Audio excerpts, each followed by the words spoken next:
1192 ईस्वी में तराइन के द्वितीय युद्ध का परिणाम भारत के भविष्य का निर्धारण करता है।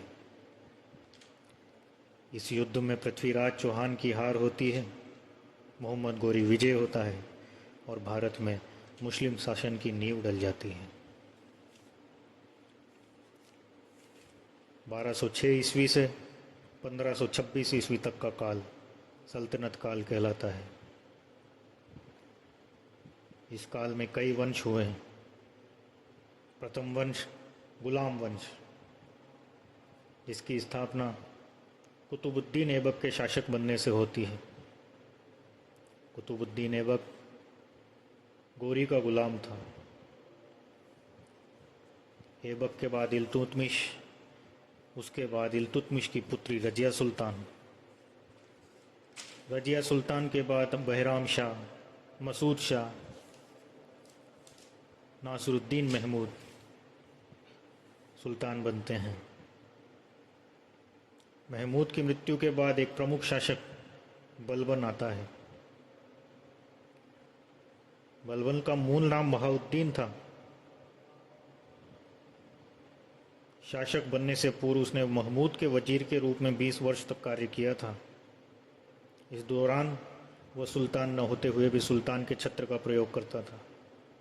इसका अर्थ था कि वह सुल्तान नहीं था, पर उसका वर्चस्व सुल्तान के समान ही था।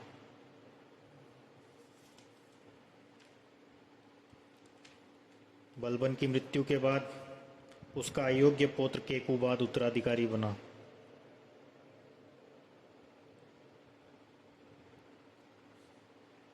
केकूबाद का वजीर था जलालुद्दीन फिरोज खिलजी।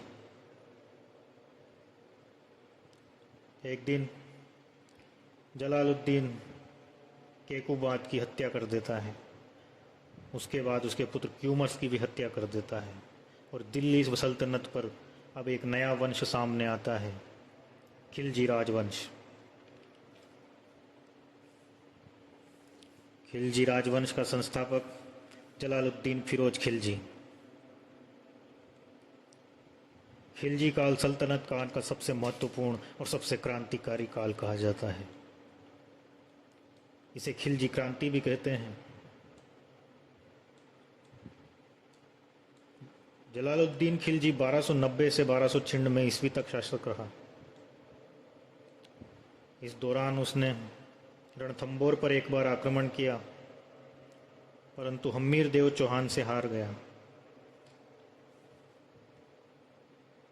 मंगोलों के साथ भी उसका संघर्ष रहा।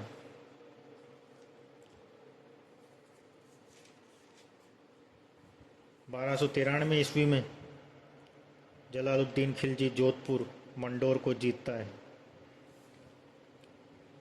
जलालुद्दीन अलाउद्दीन खिलजी को मालवा, उज्जैन और दक्षिण के अभियानों पर भेजता है। जलाल सफल रहता है। जलाल का जो सिपाही सिपह सालार अलाउद्दीन खिलजी उसे विश्वासघात करता है और 1296 ईस्वी में उसको मार डालता है। अलाउद्दीन खिलजी ने जलाल के साथ उसके पुत्रों और उसके परिवार के सभी सदस्यों को मार डाला। इतिहासकार बर्नी कहता है कि शहीद सुल्तान के चंदोबे से अभी रक्त की बूंदें टपक ही रही थी कि अलाउद्दीन खिलजी ने खून से टपकते हुए इस चंदोबे को अपने सिर पर धारण कर लिया और अपने आप को सुल्तान घोषित कर दिया। इस खूनी ताज को पहनते ही अलाउद्दीन की धमक पूरी सल्तनत में फैल गई। 1296 ईस्वी में अलाउद्दीन खिलजी दिल्ली के तख्त पर बैठ जाता है। जोधपुर के एक संस्कृत ताम्रपत्र में एक जानकारी मिलती है। उसमें एक कथन है कि अलाउद्दीन के शौर्य से यह धरती कांप उठी। अलाउद्दीन एक क्रूर परंतु एक प्रतापी शासक, जिसने भारतवर्ष के भूगोल को बदल कर रख दिया। उसने कई उपाधियां धारण की। जिनमें कुछ खास थी। द्वितीय सिकंदर, सिकंदर सानी, विश्व का सुल्तान, खलीफा का नायाब। अलाउद्दीन खिलजी के शासनकाल में भी मंगोलों के 7 बार आक्रमण हुए। अलाउद्दीन उनमें भी सफल रहा। अलाउद्दीन खिलजी के कुछ प्रमुख अभियान: 1299 ईस्वी में गुजरात अभियान।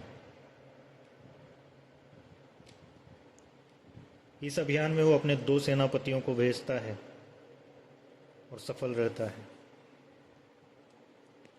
गुजरात अभियान इसलिए महत्वपूर्ण माना जाता है क्योंकि इस अभियान के दौरान ही खिलजी के सेनापति नुसरत खान ने मलिक काफूर नाम के, जो एक हिंदू किन्नर था, 1000 दिनार में खरीदा और अलाउद्दीन खिलजी को तोहफे में दे दिया। मलिक काफूर सल्तनत कालीन इतिहास में एक महत्वपूर्ण स्थान रखता है। 1000 दिनार में खरीदे जाने के कारण काफूर का एक नाम 1000 दिनारी रहा। इसके बाद अलाउद्दीन 1299 में जैसलमेर पर अभियान करता है और विजय रहता है।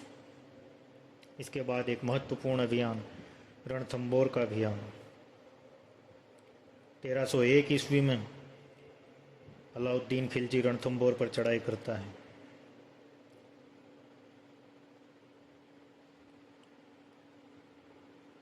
अपने विश्वासघातियों की वजह से हम्मीर देव चौहान इस युद्ध में पराजित होता है।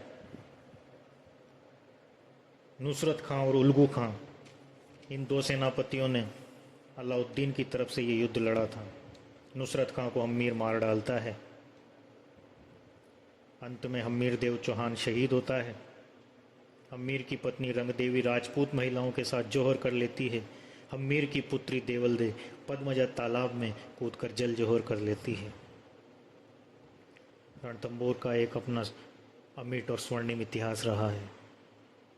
आगे जब हम राजस्थान के राजपूत वंश के बारे में पढ़ेंगे, राजपूत वंश के बारे में जानेंगे, तब हम्मीर देव चौहान को विस्तार से जानेंगे। ये राजस्थान का प्रथम पूर्ण साका माना जाता है। साका मतलब जिसमें पुरुष केसरिया करते हैं और स्त्रियां जौहर, संयुक्त रूप से इसे साका कहा जाता है। रणथंबोर के बाद 1303 ईस्वी में चित्तौड़ अभियान पर अलाउद्दीन खिलजी जाता है। उस समय चित्तौड़ के शासक रहते हैं रावल रतन सिंह। इस युद्ध के 2 प्रमुख कारण माने जाते हैं। एक कारण रानी पद्मिनी का अद्भुत सौंदर्य और चित्तौड़ किले का सामरिक महत्व। अलाउद्दीन स्वयं इस अभियान पर गया था और 7 माह तक घेरा डाले रहा।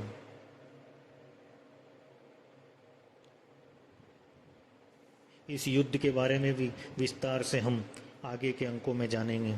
संक्षिप्त में इसका वर्णन मैं आपको करता हूं। अलाउद्दीन खिलजी धोखे से रत्न सिंह को बंदी बना लेता है, जिसे गोरा और बादल नाम के वीर सिपाही मुक्त तो करा लेते हैं, परंतु स्वयं शहीद हो जाते हैं। अंत में युद्ध होता है। रावल रतन सिंह वीरगति को प्राप्त होते हैं। 16,000 राजपूत रानियां जौहर की अग्नि में अपने आप को झोंक देती है। जौहर के बाद अलाउद्दीन खिलजी कत्लेआम का आदेश देकर चित्तौड़ दुर्ग को तहस नहस कर देता है। चित्तौड़ किले का नाम अपने पुत्र खिज्र खां के नाम पर खिजराबाद रख दिया जाता है और उसे वहां का शासक नियुक्त करके अलाउद्दीन स्वयं दिल्ली लौट आता है।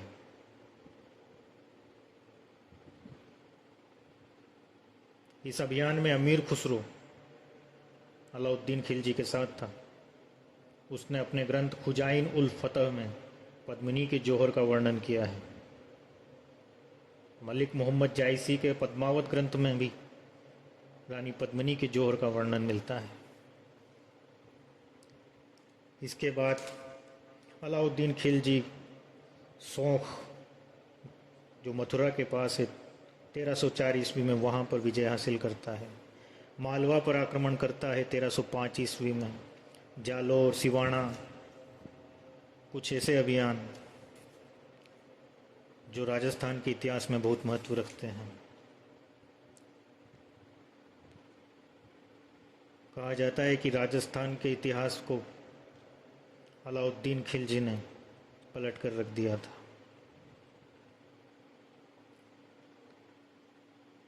हालांकि अलाउद्दीन की सेना के सामने राजस्थान के वीर सिपाहियों की वीरता आज भी बच्चे बच्चे की जबान पर है।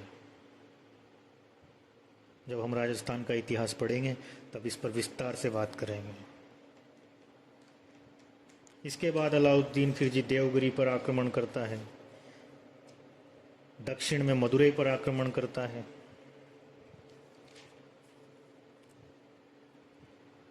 इस प्रकार अलाउद्दीन ने अपने पूरे शासनकाल में युद्ध ही लड़े। पूरे भारत पर उसने खिलजी साम्राज्य का विस्तार किया।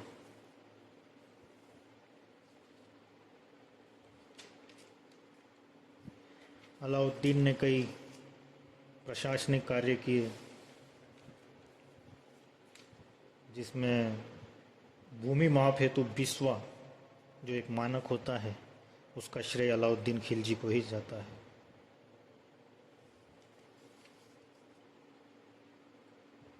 अलाउद्दीन खिलजी 2 जनवरी 1316 को एक जलोदर नाम के रोग से मर जाता है। हालांकि कहा जाता है कि मलिक काफूर ने ही अलाउद्दीन खिलजी को धीमा जहर दिया था, इसी से उसकी मृत्यु हुई। मलिक काफूर अलाउद्दीन के पूरे परिवार को मार डालता है और उसके पुत्र मुबारक खां को कैद कर लेता है। परंतु मुबारक खां खिलजी जेल में रहते हुए ही काफूर की हत्या करवा देता है, स्वयं शासक बन जाता है।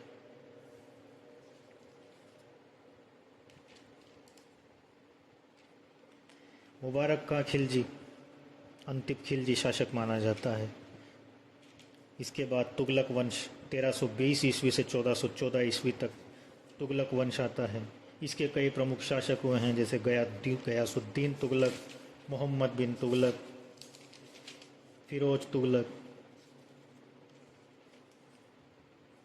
महमूद शाह, नसरुद्दीन मोहम्मद शाह द्वितीय। ये कुछ शासक तुगलक वंश में हुए हैं। इसके बाद आता है सैयद वंश जो 1414 ईस्वी से 1451 ईस्वी तक रहता है।